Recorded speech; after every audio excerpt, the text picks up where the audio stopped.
a todos ustedes, mis queridos philosophers.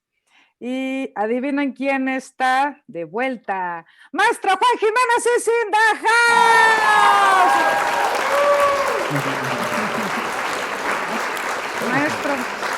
Maestro, buenas noches, ¿cómo estás? Muy bien, muchas gracias. ¿Qué tal el encierro? A punto de volverme loco, pero nada más. Nada más, ok. Me parece muy bien.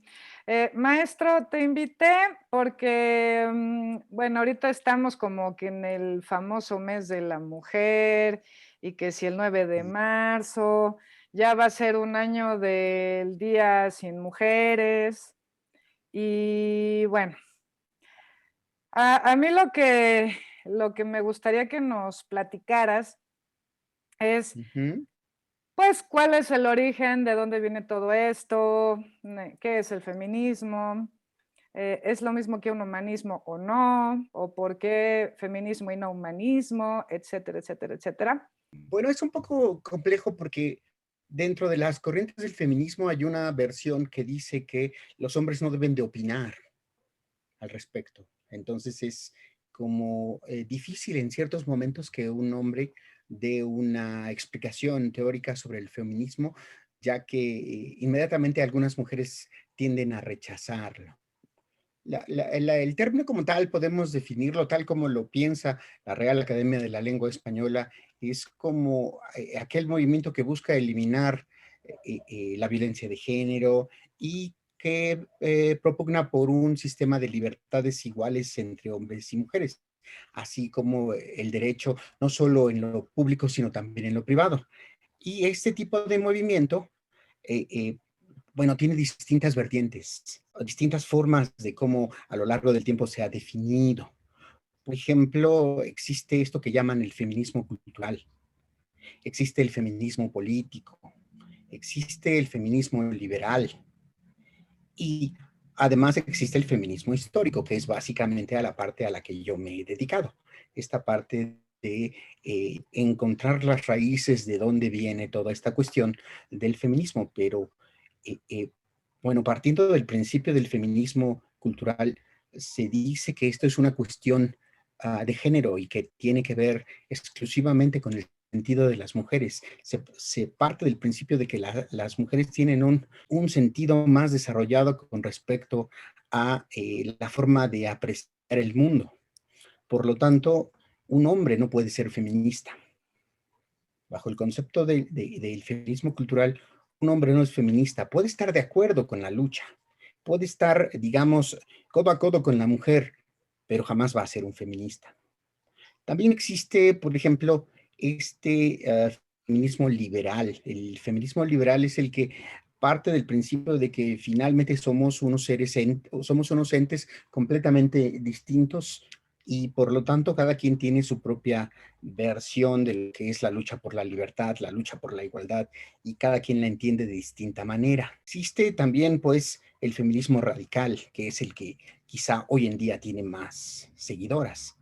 El feminismo radical es este que eh, eh, parte del principio de que hay un error desde el origen de la relación entre el hombre y la mujer.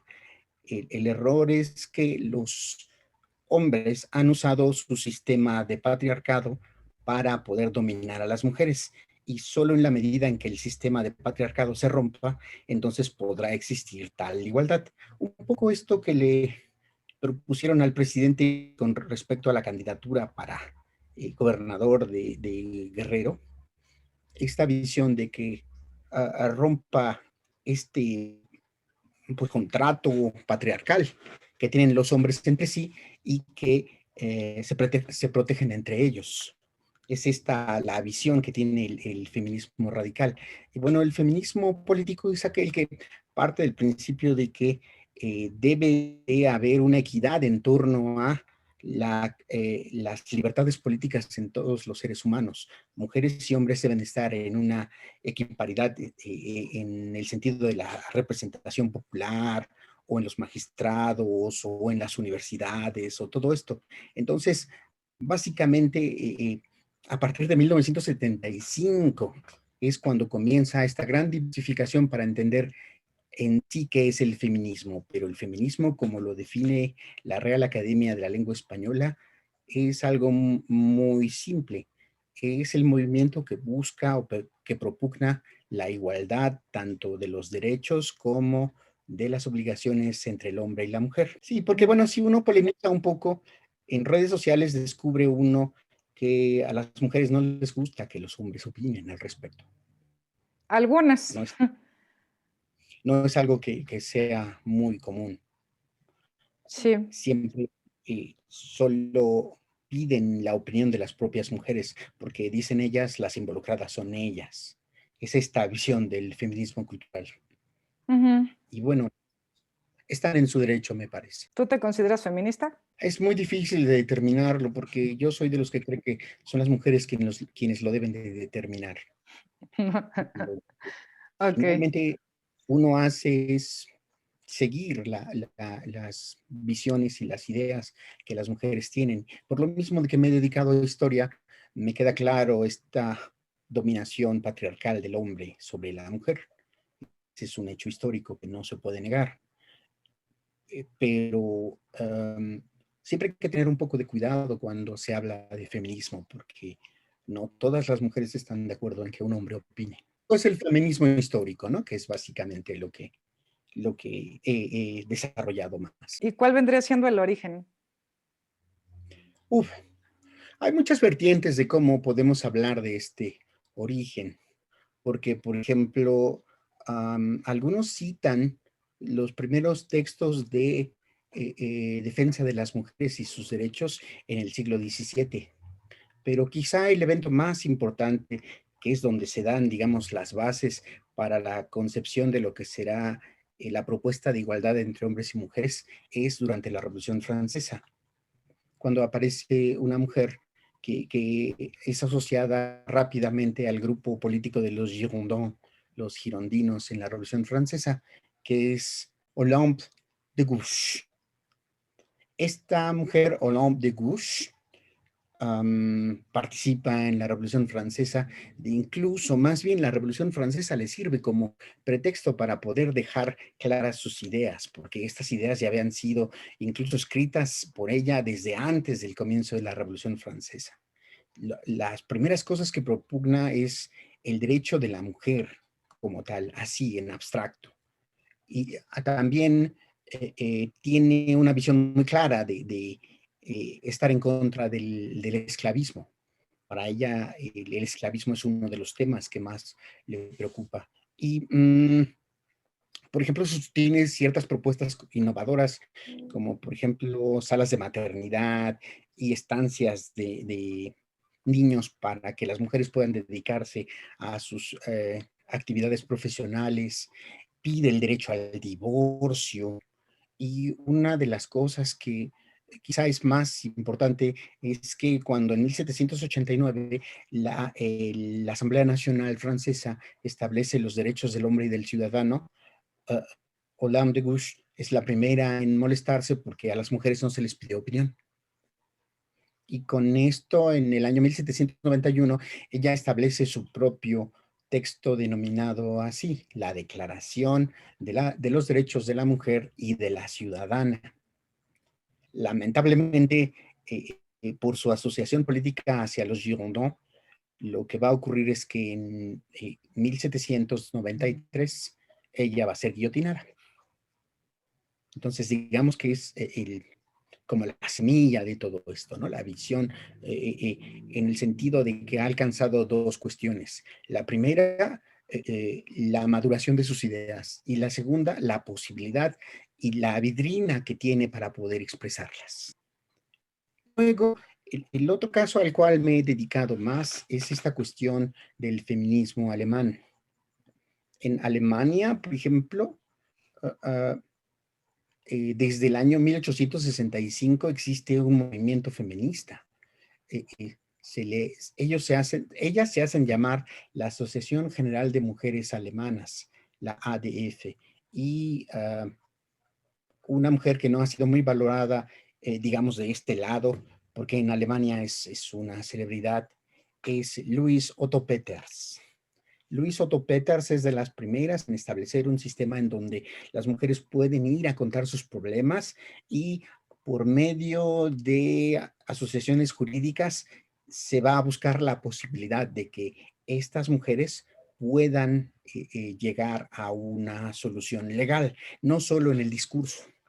Vamos, el discurso de Hollande de Gauche es muy increíble porque habla de esta igualdad, pero no pasa de eso. Esta asociación de Luis Petas tiene la intención clara de otorgar solidaridad, no solo en lo emocional, sino también en lo legal. El lugar en donde más se desarrolla esta cuestión del derecho de las mujeres es en Alemania, porque en la época en que se forma el Segundo Reich, las mujeres pueden tener libres asociaciones, tienen libres asociaciones y no se les permite ciertas situaciones como por ejemplo votar o como el derecho a la propiedad, pero sí se les permite, por ejemplo, ingresar a universidades. Si lo comparamos con el mundo occidental, las mujeres entrando a las universidades es casi de finales del siglo XIX. Entonces, el movimiento alemán sí tiene como punto de partida esta cuestión de que la igualdad se logra con hechos, no con el discurso. Y Mm. bueno, ya el siglo XX es digamos, el gran despegue de lo que será el feminismo. La mayor parte de los teóricos occidentales dicen que el feminismo arranca a partir del momento en el cual las mujeres tienen el derecho al voto. Por ejemplo, en Inglaterra se da el derecho al voto en 1918, en Francia en 1920. En México el derecho al voto va a venir con una promesa de campaña en ese entonces el candidato Miguel Alemán. En 1946 esta propuesta se hace real y entonces ya hay derecho al voto. Pero en todos estos países este derecho al voto es limitado. Solamente se establece una cuestión de que se puede votar siempre y cuando se sea mayor de 22 años. Y por ejemplo, en el mundo norteamericano, a principios del siglo XX, algunas mujeres sí pueden votar, pero siempre y cuando demuestren tener títulos de propiedad de casas, por ejemplo. Con este sistema podemos hablar entonces de que el feminismo va abordando distintos elementos. El primero de ellos, el aspecto discursivo. El segundo de ellos, el aspecto legal. Y en el tercero de ellos, la posibilidad de la participación política. Y una mujer que a ti no te gusta mucho, Simone de Beauvoir, aparece en el mundo con su libro El segundo sexo. El segundo sexo es concebido en el mundo feminista como un gran golpe hacia la autoestima de los hombres. ¿Por qué? Porque ella, digamos, dará las bases en lo que hoy llamamos el feminismo cultural, porque dice que el origen de todo esto es finalmente una relación de cómo se concibe el ser humano como tal. Y dice, es una sociedad concreta, específica, quien le otorga un rol a la mujer. Y es la mujer quien termina aceptando ese rol. Por lo tanto, la sociedad determina el rol que la mujer va a jugar en una sociedad. Lo cual no es de todo descabellado, porque en el último de los casos, si seguimos un poco la historia de la humanidad, son las condiciones materiales las que terminan determinando cuáles son las posiciones que los seres humanos tienen ante la sociedad. Entonces, esta vertiente que Simone de Beauvoir deja muy claro y nos retroalimenta con un cuarto elemento más, además del discurso, además de la legalidad, además del derecho al voto, es esta concepción de que la mujer tiene que autodefinirse, tiene que buscar para sí misma cómo entiende ella el papel que está jugando, no solo en la vida, sino en la sociedad. Y lo más importante, Simone de Beauvoir cree que este rol que se le ha impuesto se puede romper. tienen esta gran posibilidad de que son conscientes del entorno en el cual nacieron y pueden romper de él. Y ya bueno, las subsecuentes luchas feministas han sido por una cuestión de participación política, sobre esta cuestión de la igualdad en torno a la, eh, la proporción en los congresos, que sean 50-50, o la posibilidad de que las mujeres tengan los mismos puestos de trabajo que los hombres. Y quizá una de las cuestiones que todavía no se ha madurado lo suficiente, pero que en el discurso existe ya desde el siglo XIX con Louis Peters, es esta cuestión de igualdad de salario. Lo que yo veo es que las mujeres hoy en día todavía no han madurado un discurso legal para poder llegar a este punto. Vamos, obligar a los congresos a que la igualdad económica ocurra, porque hasta ahora solamente ha sido la crítica. No se ha llegado al punto de poder obligar a un congreso a que lo haga.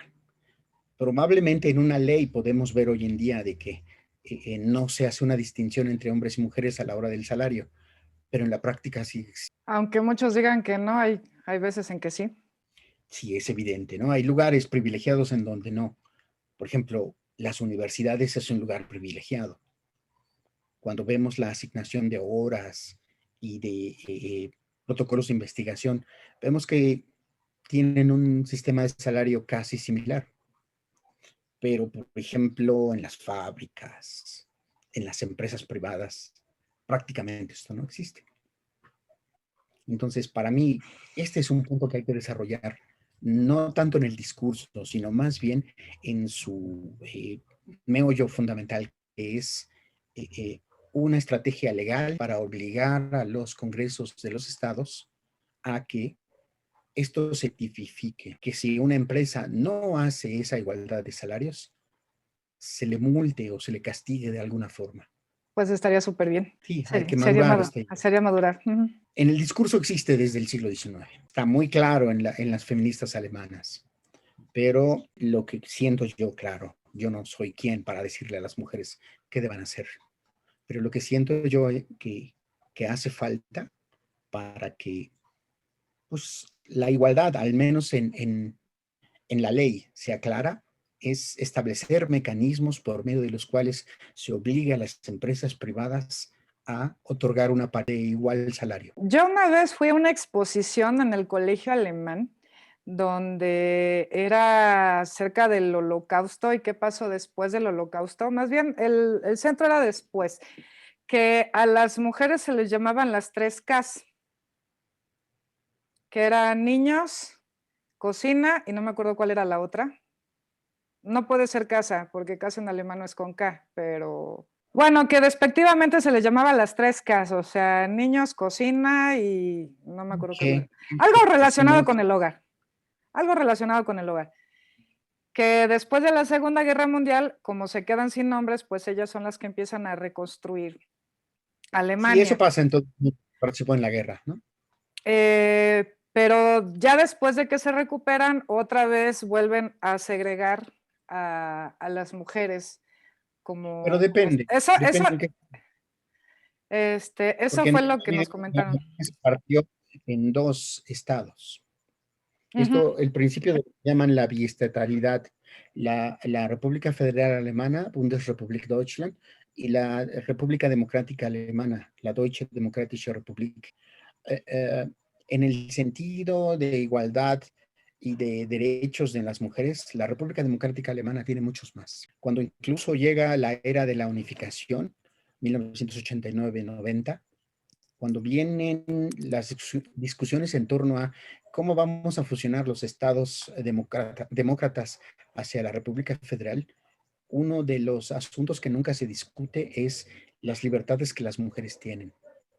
Por ejemplo, un caso horrible es el del aborto. Las mujeres de la República Democrática Alemana pueden abortar en el momento que quieran, claro, partiendo del principio los 90 días, pero en la República Federal estaba penalizado. O sea, en el sentido de aborto, las mujeres eran más libres en la República Democrática.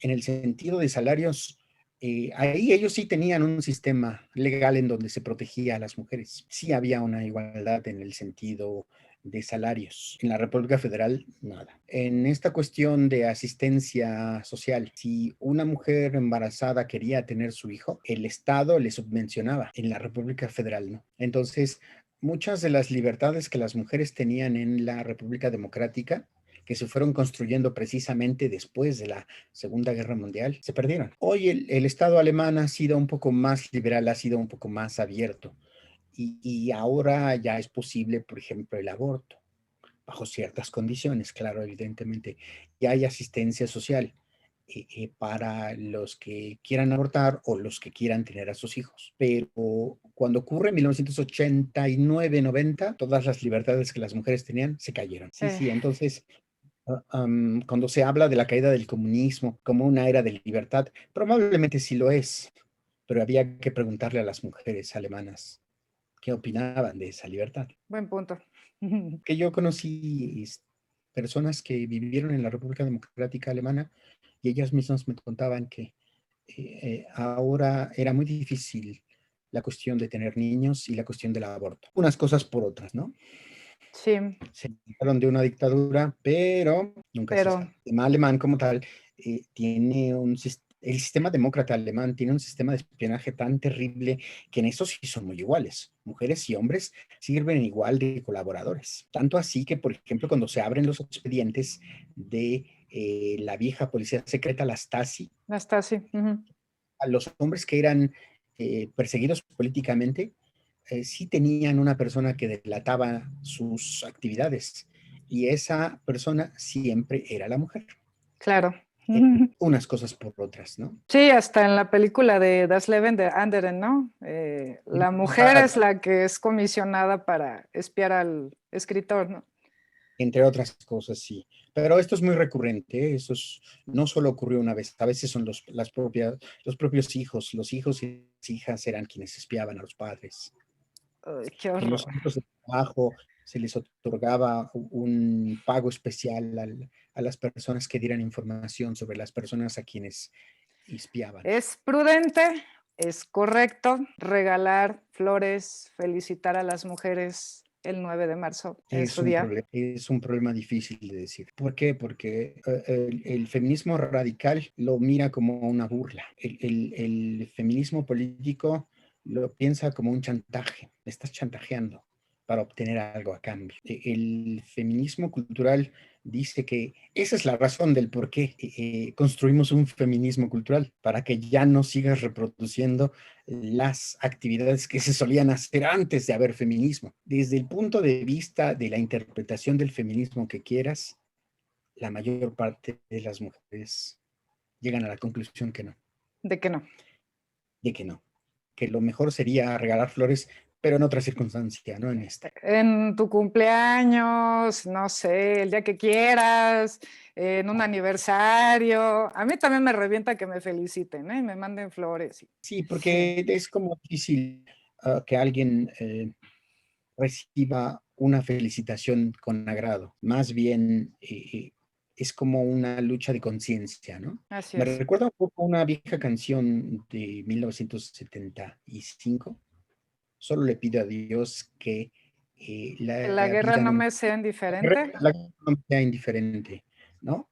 Entonces me lleva a la reflexión de que probablemente una flor le represente a una mujer que está siendo indiferente a la lucha feminista. O también por ignorancia, ¿no? Porque se ha vuelto muy comercial, como si fuera digno de celebrarse. Qué difícil es decir si alguien quiera celebrar un día así. Sí, Hay que vanagloriar a las mujeres del pasado que hicieron posible esto, ¿no?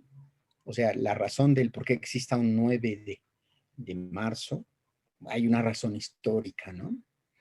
A todas las mujeres que están detrás de nuestra sociedad, pues digamos que como memoria colectiva lo merecen, ¿no? Pero las mujeres del presente, yo no estoy muy seguro que ellas acepten una felicitación o una flor. Conozco de feminismo, son 5 distintas vertientes que conozco, las 5 no están de acuerdo en recibir ni felicitaciones ni flores. El movimiento feminista es hecho por mujeres y lo que menos quieren es que uno hable bien de ellas. Por una razón, de la justicia no se tiene una opinión buena o mala, hay que hacerla y nada más. Oye, eso está Y para bueno, escribirlo, ¿eh? sí, y el papel que tienen las mujeres finalmente lo deben desarrollar ellas, porque si en la marcha un hombre se suma, las mujeres no lo ven. Igual, en el discurso, en un punto tienes razón, hay que ser muy cuidadoso con lo que se dice, porque aquel que reivindica la lucha feminista dice una frase que las molesta, pues ya se perdió. ¿Algo más? Lo que tú gustes y mandes. Más que nada agradecerte tu tiempo, tu espacio. Ojalá que esto llegue a muchos también y por favor igual comentarios, algunas dudas al maestro Juan Jiménez igual en la cajita de comentarios. Felicidades, muchísimas gracias. Aprendamos, ¿no? Aprendamos de la experiencia, aprendamos del pasado, aprendamos de la historia para ser mejores personas y una mejor sociedad, para ser mejores hombres y mujeres o lo que decidan ser. Exacto, y construir las bases legales para que esta igualdad sea en verdad real. Exactamente, bien dicho, maestro. Pues muchísimas gracias a todos ustedes, nos vemos pronto y nos vemos después.